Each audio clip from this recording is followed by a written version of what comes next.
there's nothing technically improper or rule-breaking or illegal about a former president facing charges.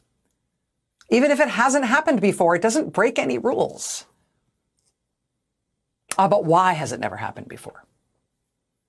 Why has no one else before now considered a criminal indictment against a former president? Is it because it's so dangerous, it's so unwise, it's so somehow against our system to prosecute a former president?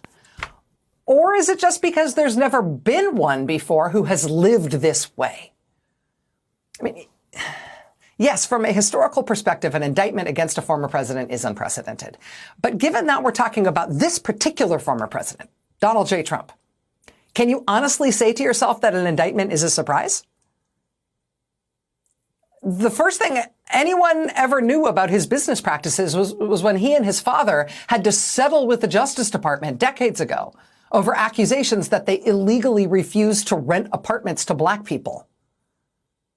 Then by the time he was entering politics, he was paying another gigantic settlement, a $25 million settlement over fraud claims involving his fake university that he put his name on. Then his family charity was shut down and fined millions of dollars as a fraud. Then his national security advisor pled guilty to lying to the FBI twice. Then his campaign chairman went to federal prison on fraud charges. Then his deputy campaign chairman went to federal prison as well. Then his personal lawyer went to federal prison on fraud and campaign finance charges. Then his other personal lawyer had his law license suspended on his way to potential disbarment.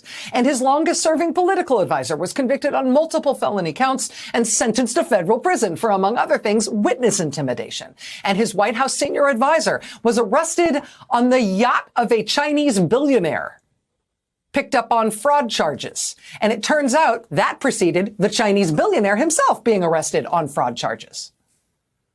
And as president, he himself was impeached twice, which is a record, with more impeachment votes against him from members of his own party than any other president in history. And even since then, his company, which is literally called the Trump Organization, was convicted on multiple felony fraud charges. And his longtime CFO is in Rikers as we speak. And when it comes to playing the odds and wondering what the stakes are for our country if an indictment in fact comes down for this former president, we literally have to disambiguate the question so as to clarify which of the three known jurisdictions in which he's under criminal investigation are likely to go first. So really, is this a surprise? It's not like this is a normal former president. Not just because he's provocative or extreme or speaks in a way that you elect a guy with this kind of a life record. Why would you expect all the criminal justice system activity that has surrounded him his entire life to suddenly evaporate when he entered this new phase of his post-public office life? No, America has never before seen the indictment of a former president, but we did elect Donald Trump to be president. And his life, business, and political milieu